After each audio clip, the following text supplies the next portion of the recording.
Hello students, Gayatri PG college Sanchore की online classes में आप सबका स्वागत है।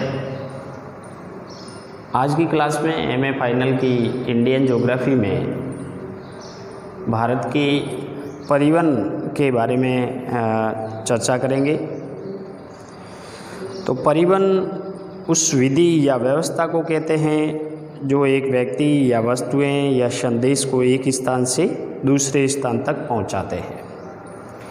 यानी परिवहन एक उत्पादित प्रक्रिया है और ये सीधे प्रत्यक्ष वस्तुओं का उत्पादन नहीं करती है, लेकिन जो उत्पादित वस्तु है उसको एक सेवा के क्षेत्र के रूप में एक स्थान से दूसरे स्थान तक लाने या ले जाने का कार्य करती है। मानव की जो एक्टिविटीज़ है उस एक्टिविटीज़ में थर्ड एक्टिविटीज़ के अंतर्गत परिवहन आता है। परिवहन किसी भी देश की आर्थिक संपन्नता और विकास का मापदंड होता है और अपने सांस्कृतिक विकास के इतिहास काल में मानव विभिन्न प्रकार के परिवहन साधनों का प्रयोग एक स्थान से दूसरे स्थान तक आने या जाने के लिए एवं व्यापार के लिए भी करता रहा है। वर्तमान समय में राष्ट्रीय अर्थव्यवस्था को मजबूत बनाने और सद्भाव और भाईचारे की भावना जागृत कर देश की विविधता को एकीकृत करने और दूर दूर तक फैले प्रदेशों को एक दूसरे से जोड़ने के लिए प्रत्येक राष्ट्र परिवहन जाल का तेज़ी से विस्तार कर रहा है। तो परिवहन एक ऐसी विधा है जो वस्तुओं के यानी कि उत्पादन प्रक्रिया में सेवाओं के बदले शामिल होती है। इसके अलावा किसी भी वस्तु, व्यक्ति या कुछ संदेश है उसको एक स्थान से दूसरे स्थान तक ले जाने का कार्य करती है। इसके अलावा किसी भी राष्ट्र की अर्थव्यवस्था को मजबूत करने में परिवहन का बहुत बड़ा रोल होता है, क्योंकि परिवहन ही क्या है, कनेक्टिविटी का काम करती है। और जैसे अपन भारत की बात करें तो भारत एक विविध भौगोलिक विविधताओं वाला, सांस्कृतिक विविधताओं वाला देश है और परिवहन के माध्यम से इंडिया का किसी एक कोना है वो दूसरे कोने से यानी जुड़ता है।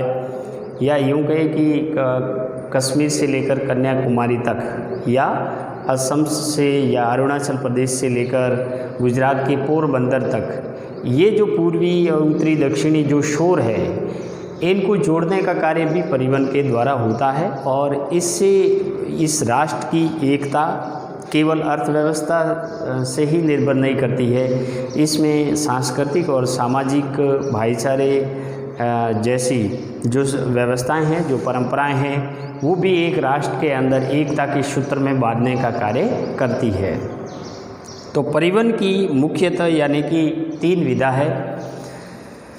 देखो, परिवहन की 3 विधाओं में से सबसे पहले है स्थल परिवहन, उसके बाद में जल परिवहन और वायु परिवहन। स्थल परिवहन के अंतर्गत धरातल के क्षेत्र में या स्थल के अंदर सड़क परिवहन आता है, रेल परिवहन आता है और पाइपलाइन परिवहन आता है। देखो, सड़क परिवहन एक ऐसी विधा है कि किसी भी छोटे से छोटे कस्बे, गांव या किसी सुदूर क्षेत्र को जोड़ने का कार्य है वो सड़क परिवहन के द्वारा होता है। हालांकि ये पहाड़ी क्षेत्र या रेगिस्तानी भागों के अंदर सड़कें कठिनाई से बनाई जा सकती है, लेकिन किसी भी छोटे क्षेत्र को जोड़ने का कार्य है वो सड़क परिवहन के द्वारा संपन्न होता है। और आज भारत जैसे जनसंख्या की दृष्टि से संपन्न और भौगोलिक विविधता राष्ट्र के अंदर सड़क परिवहन ही एक ऐसी विधा है जो किसी सुदूर क्षेत्र या किसी ग्रामीण क्षेत्र या किसी सुदूर जनजातीय क्षेत्र है उसको राष्ट्र के अन्य क्षेत्रों से, अन्य शहरों से जोड़ने का कार्य है वो सड़क परिवहन के द्वारा किया जाता है। अब देखो, सड़क परिवहन के अंदर राष्ट्रीय राजमार्ग आते हैं। राष्ट्रीय राजमार्ग ये यानी कि नेशनल हाईवे होते हैं और राष्ट्रीय राजमार्ग हमेशा किसी राष्ट्र की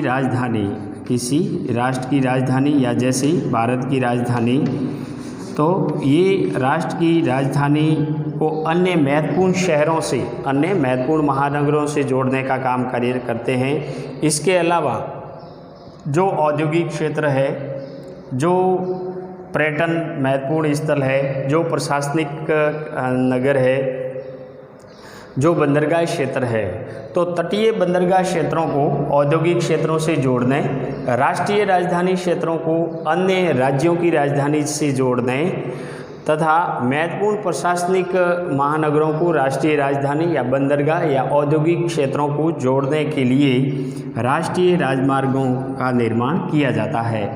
राष्ट्रीय राजमार्गों के निर्माण की सारी यानी जिम्मेदारी है वो केंद्र सरकार की होती है। केंद्र सरकार की इसकी संपूर्ण जिम्मेदारी होती है। इसके अलावा राष्ट्रीय राजमार्गों को नियंत्रण, प्रबंधन, रखरखाव और पुनर्निर्माण करने के लिए भारत सरकार ने 1988 में राष्ट्रीय राजमार्ग अधिनियम पारित किया। 1988 के अंदर एक राष्ट्रीय राजमार्ग अधिनियम पारित किया। इस अधिनियम के तहत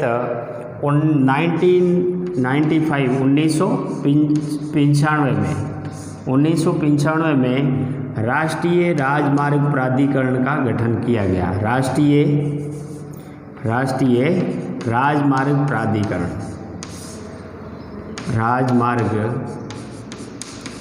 प्राधिकरण, ये राष्ट्रीय राजमार्ग प्राधिकरण का क्या काम है कि जितने भी भारत में राष्ट्रीय राजमार्ग है उनका नियंत्रण, प्रबंधन, रखरखाव, पुनर्निर्माण का कार्य करता है।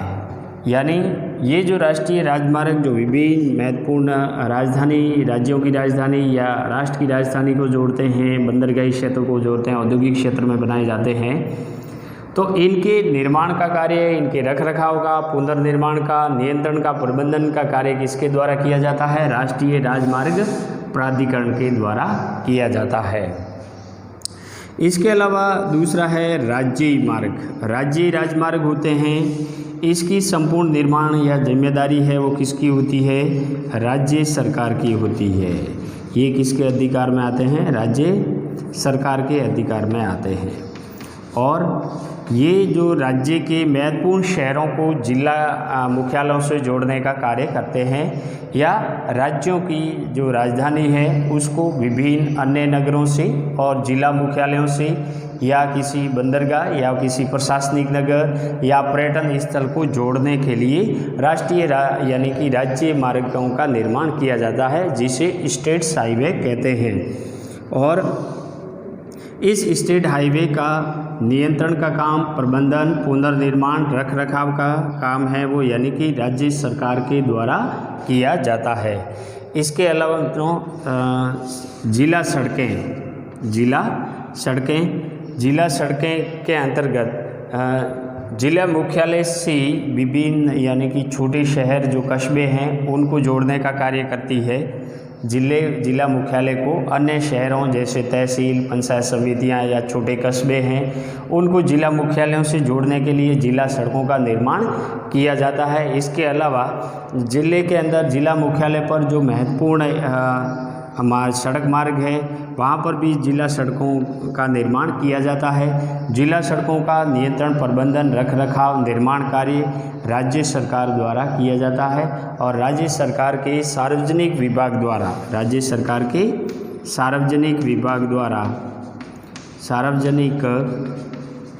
द्वारा इन सड़कों का निर्माण, रखरखाव और पुनर्निर्माण किया जाता है। इसके अलावा ग्रामीण सड़कें हैं, तो ग्रामीण सड़कों का निर्माण है वो केंद्र सरकार के द्वारा और राज्य सरकार के द्वारा भी किया जाता है। ये ग्रामीण सड़कें किसी एक गांव से दूसरे गांव या किसी एक गांव से या रेवेन्यू विलेज या ढाणियों को जोड़ने का काम करती है और गांव से छोटे कस्बों को जोड़ने का भी कार्य करती है। इसके अंतर्गत राज्य सरकार भी मुख्यमंत्री ग्रामीण सड़क योजना के तहत ग्रामीण सड़कों का निर्माण करती है।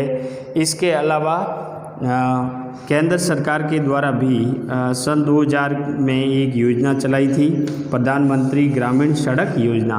तो प्रधानमंत्री ग्रामीण सड़क योजना है जो वर्ष 2015 और 16 से पहले संपूर्ण यानी कि वित्तीय सहायता से केंद्र सरकार के द्वारा ग्रामीण क्षेत्रों में प्रधानमंत्री ग्रामीण सड़क योजना के तहत सड़कें बनाई जाती थी।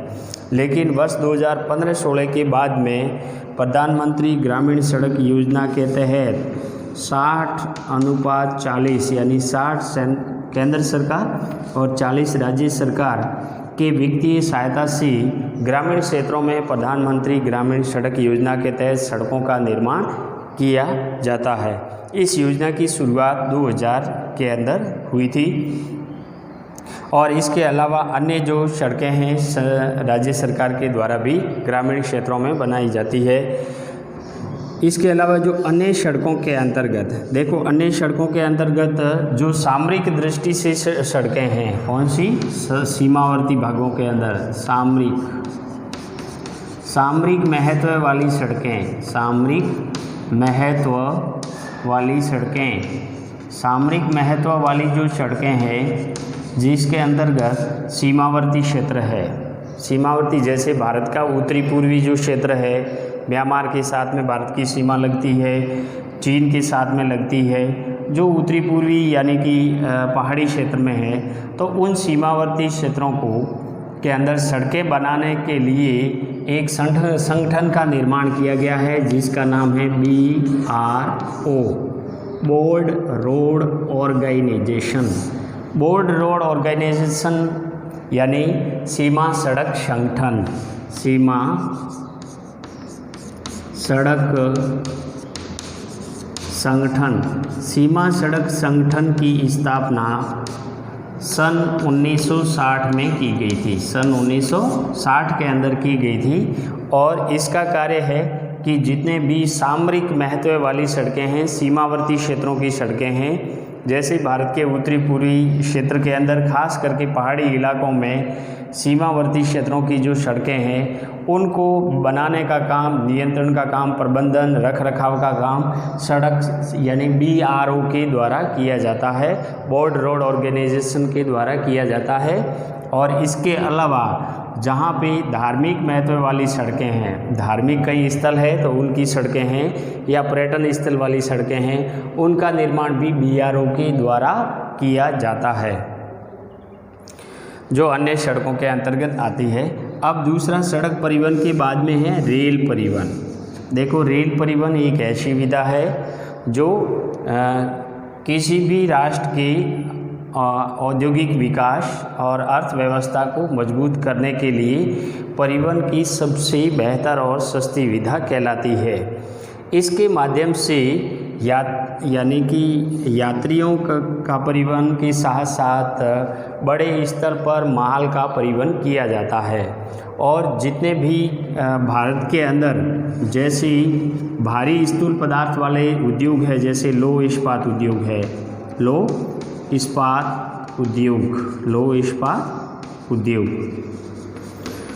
इस्पात उद्योग है, या दूसरा है सीमेंट उद्योग है। ये जो सीमेंट उद्योग है, लौह इस्पात उद्योग है, या दूसरा जैसे चीनी उद्योग है, ये ज़्यादातर उद्योग कहाँ स्थापित किए जाते हैं? कच्चे माल स्रोतों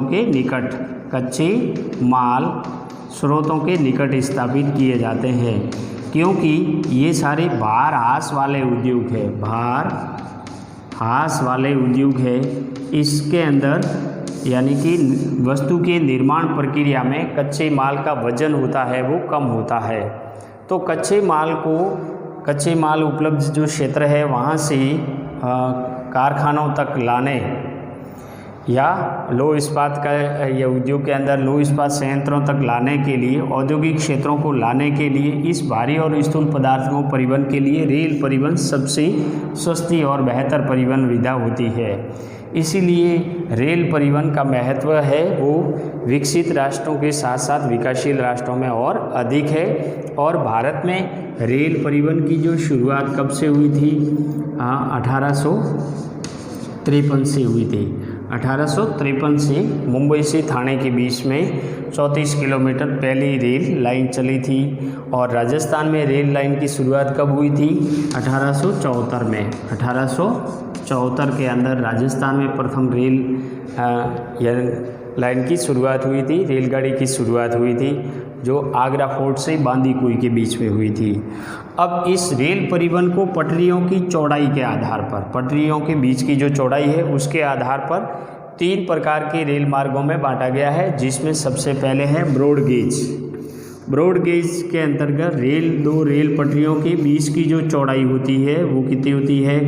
1.67 मीटर होती है, 1.67 मीटर होती है। इसके अलावा मीटर गेज के अंदर 2 पटरियों के बीच की जो चौड़ाई होती है वो कितनी होती है? 1 मीटर होती है। और ज़्यादातर ये मानक यानी कि रेल मार्ग कहलाता है। इसके अलावा नैरो गेज के अंतर्गत रेल पटरियों के बीच की चौड़ाई कितनी होती है? 0.610 मीटर या 0.762 मीटर होती है। अब देखो, भारत के अंदर वर्तमान समय में लगभग यानी कि 84% जो रेल मार्ग है वो कौन से हैं? ब्रॉड गेज है। ज़्यादातर ब्रॉड गेज में परिवर्तन कर दिए गए हैं। और ये ब्रॉड गेज रेल लाइनें हैं वो ज़्यादातर औद्योगिक क्षेत्रों, बंदरगाही क्षेत्रों, बड़े बड़े महानगरों, राजधानी क्षेत्रों को जोड़ने का कार्य करते हैं। और इसके अंदर रेलगाड़ियाँ चलती है वो ज़्यादातर यानी कि डीजल इंजन वाली रेलगाड़ियाँ हैं। इसके अलावा ब्रॉड गेज जो रेल लाइनें हैं, इन रेल लाइनों को विद्युतीकृत कर दिया गया है। ये ज़्यादातर बड़े बड़े महानगरों, औद्योगिक क्षेत्रों या बंदरगाही क्षेत्रों को जोड़ने के उद्देश्य से इसे यानी कि क्या कर दिया गया है? विद्युतीकृत कर दिया गया है। विद्युतीकृत और डबल रेल मार्ग है, आने जाने के अलग है। तो विद्युतीकृत और डबल दोहरा रेल मार्गों के रूप में परिवर्तन कर दिया गया है। और अधिकांश भारत में ब्रॉड गेज रेल लाइनें हैं। इसके अलावा कहीं कहीं पे मीटर गेज रेल लाइनें भी है।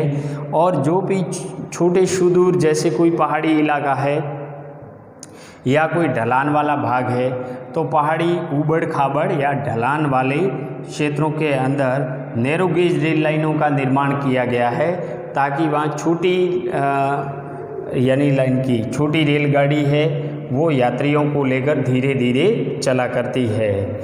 जैसे राजस्थान के अंदर धौलपुर में, राजस्थान के अंदर एक धौलपुर ऐसा ज़िला है जहाँ पर नैरो गेज रेल लाइनें हैं, बाकी अधिकांश मीटर गेज और ब्रॉड गेज है।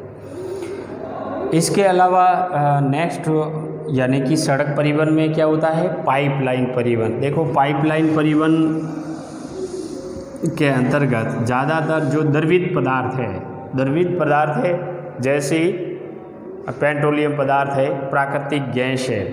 तो पेट्रोलियम पदार्थ और प्राकृतिक गैस है, इसके अलावा एलपीजी गैस है, इनका उत्पादित क्षेत्रों से रिफाइनरियों तक या रिफाइन किया हुआ तेल विभिन्न शहरों तक वितरण करने के उद्देश्य से पाइपलाइनें बिछाई जाती है। और ये पाइपलाइनें हैं वो प्राकृतिक गैस और पेट्रोलियम पदार्थ के परिवहन के लिए सबसे सस्ती है। एक बार इनको लगाने में खर्च आता है और इसके बाद में पुनर्निर्माण या रख रखाव में किसी भी प्रकार का कोई खर्च नहीं आता है। तो जहाँ पे पेट्रोलियम के उत्पादन क्षेत्र है, जहाँ कच्चा यानी कि क्रूड मिलता है, उन कच्चे तेल से रिफाइनरी तक तेल साफ करने की जो तेल शोधनशाला है, उनके बीच में जो कच्चे तेल का परिवहन है वो पाइपलाइन परिवहन के द्वारा होता है। इसके अलावा रिफाइन किया हुआ तेल विभिन्न शहरों में डिस्ट्रीब्यूट करने के लिए, वितरण करने के लिए भी पाइपलाइन परिवहन का प्रयोग किया जाता है। जैसे उदाहरण के तौर पर भारत के अंदर जैसे असम के अंदर एक तेल उत्पादन क्षेत्र है, उसका नाम है नाहर कटिया। तो नाहर कटिया तेल उत्पादन क्षेत्र है। यहाँ से कच्चा जो क्रूड है, कच्चा तेल है, उसको साफ करने के लिए बरौनी तक, नाहर कटिया से बरौनी कहाँ है? बिहार के अंदर है, जो पहली यानी कि बाजार आधारित रिफाइनरी। तो नाहर कटिया से बरौनी तक क्या बिछाई गई है? पाइपलाइन बिछाई गई है। इस प्रकार बहुत सारी पाइपलाइनें हैं जो प्राकृतिक gas, LPG gas, CNG gas इसको सप्लाई करने या रिफाइन करने से संबंधित पाइपलाइनें लगाई जाती है। ये एक बार लगाने तक खर्च आता है, उसके बाद रख रखाव या पुनर्निर्माण का खर्च इसमें नगण्य रहता है। इसके अलावा देखो नेक्स्ट है जल परिवहन। तो मित्रों, जल परिवहन एक ऐसी विधा है जो अंतर्राष्ट्रीय व्यापार में लगभग इसका 75% योगदान रहता है। यानी वर्तमान समय के अंदर विश्व में जितना भी अंतर्राष्ट्रीय व्यापार होता है उसमें 75% योगदान जल परिवहन का है। अर्थात अंतर्राष्ट्रीय व्यापार के अंतर्गत एक देश दूसरे देश में माल को आयात और निर्यात करता है और इसमें बहुत सारे भारी और स्थूल पदार्थ हैं। कई ऐसे भी देश हैं जो एक द्वीपीय देश हैं, चारों ओर सागर या महासागरीय पानी से घिरे हुए हैं, तो उन तक सड़क मार्गों का निर्माण करना या रेल मार्गों का निर्माण करना इम्पॉसिबल है। इसीलिए वर्तमान समय में अधिकांश मालों का आयात और निर्यात है वो जल परिवहन के द्वारा किया जाता है। और ये जल परिवहन भी दो तरह से हैं, जैसे एक होता है महासागरीय जल परिवहन और दूसरा होता है आंतरिक जल परिवहन। महासागरीय जल परिवहन का मतलब क्या है कि विभिन्न सागरों या महासागरों के माध्यम से किसी एक देश से दूसरे देश, किसी एक महाद्वीप से दूसरे महाद्वीप के बीच में जो परिवहन होता है जहाज़ों के द्वारा, उसको अपन महासागरीय जल परिवहन कहते हैं। इसके अलावा जैसे इसका एक उदाहरण ले लेते हैं कि हिंद महासागरीय भूमध्य सागरीय जल मार्ग है, ये विश्व का सबसे लंबा जल महासागरीय जल मार्ग कहलाता है। इसके अलावा उत्तरी अटलांटिक जल मार्ग है। बहुत सारे ऐसे जल मार्ग हैं जो किसी एक महाद्वीप को दूसरे महाद्वीप या किसी एक देश को दूसरे देश के बीच में यानी कि स्थित है।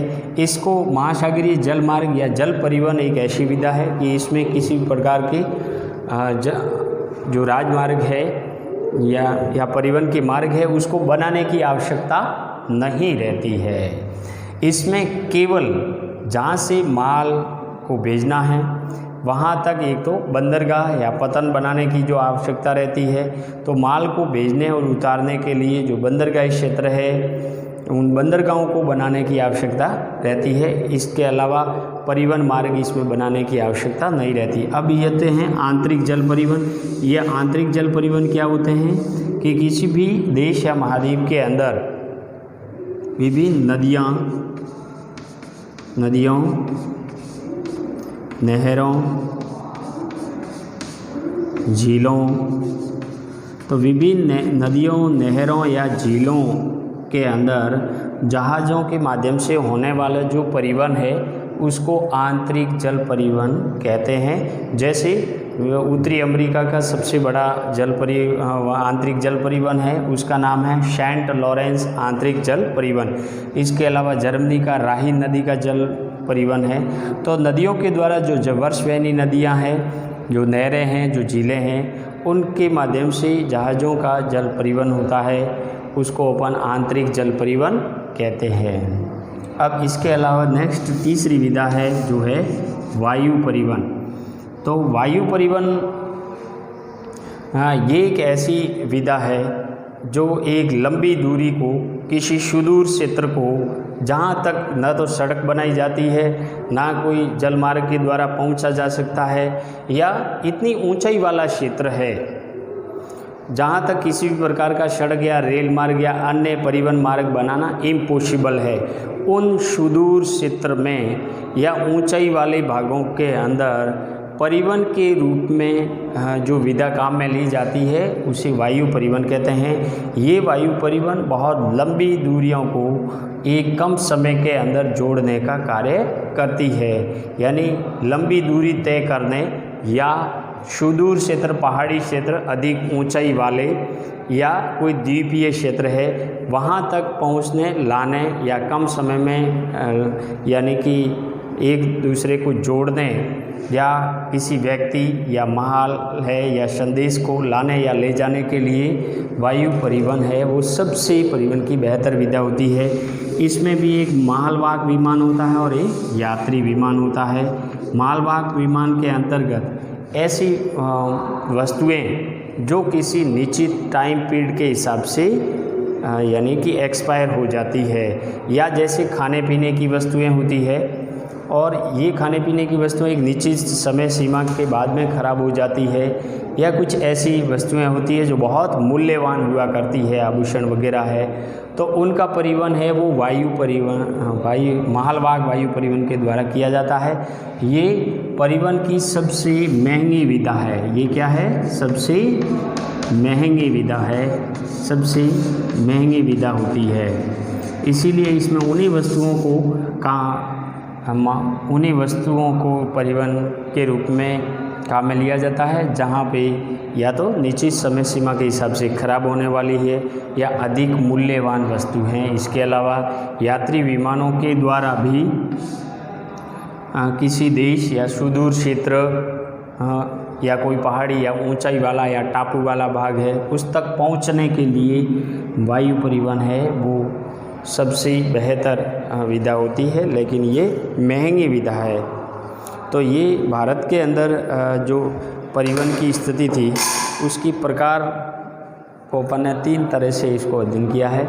अब इसका अपन विस्तृत अध्ययन नेक्स्ट क्लास के अंदर जब भी होगी करेंगे। धन्यवाद।